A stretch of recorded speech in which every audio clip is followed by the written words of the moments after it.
మహానాడు మూడో రోజుకు చేరుకుంది. ఇప్పటికే ప్రతినిధుల సభలో కొన్ని తీర్మానాలు చేశారు. దాని ఆమోదయోగ్యంగా చంద్రబాబు మరోసారి జాతీయ అధ్యక్షుడిగా కూడా ప్రమాణ స్వీకారం చేసినటువంటి పరిస్థితులు కనిపించాయి. ఈ రోజు మహానాడు మూడో రోజు భారీ బహిరంగ సభ జరుగుతోంది.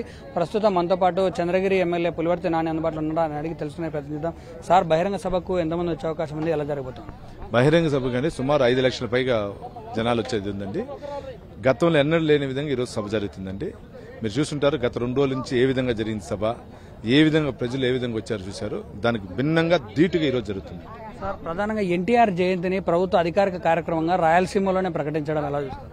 ఇది రాయలసీమ మీకు తెలుసండి, పౌరుషమైన గడ్డ. రామారావు గారంటే ఇక్కడ చాలా అభిమానులు ఎక్కువ ఉన్నారు.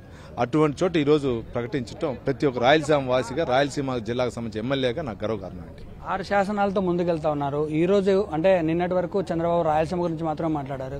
ఈ రోజు రాష్ట్ర వ్యాప్తంగా ఉన్నటువంటి కార్యకర్తలను ఉద్దేశించి మాట్లాడే అవకాశం ఉంది. ఏటి చర్చకు వచ్చే అవకాశం?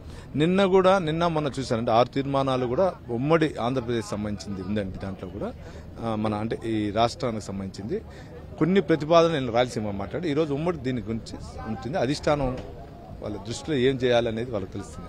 చివరిగా ఒక క్వశ్చన్, ప్రతినిధుల సభలో చాలా వరకు వర్కింగ్ ప్రెసిడెంట్ గా లొకేషన్ చేయాలని చాలా వరకు నేతలు దీన్ని ఆశించారు. ఈ రోజు ఏమైనా చంద్రబాబు నోటి నుంచి వినే అవకాశం ఉందా? అందరి కోరిక అదే అండి. ఇంకా అది పెద్ద ఆయన గారు మనసులో మాట మాకు తెలియదు కదా. అందరి కోరిక, కార్యకర్త నుంచి నాయకుడి వరకు కోరిక అదే అండి. ఇది ఫైనల్ గా కార్యకర్తలు ఉద్దేశించి ఏం చెప్పబోతున్నారు? మహానాడు విజయం చేసిన ప్రతి ఒక్క కుటుంబ సభ్యుడికి ధన్యవాదాలండి.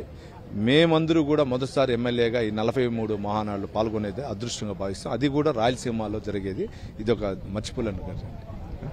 రాయలసీమలో జరిగినటువంటి మహానాడులో ఎన్టీఆర్ జయంతిని ప్రభుత్వ అధికారికంగా ప్రకటించడం చాలా హర్షించదగ్గ విషయం. యువనేత నారా లోకేష్ ను ప్రకటించాలని అందరం ఆశిస్తున్నాం. ఈరోజు చంద్రబాబు సభలో ఏమైనా చెప్తారేమో అన్నటువంటి ఈగర్గా వెయిట్ చేస్తున్నామని చెప్పి చంద్రగిరి ఎమ్మెల్యే పులివర్తి నాని చెప్తున్నటువంటి పరిస్థితి. వీడియో జర్నలిస్ట్ వేణుగోపాల్తో సురేంద్ర, 10 టీవీ, కడప మహానాడు నుంచి.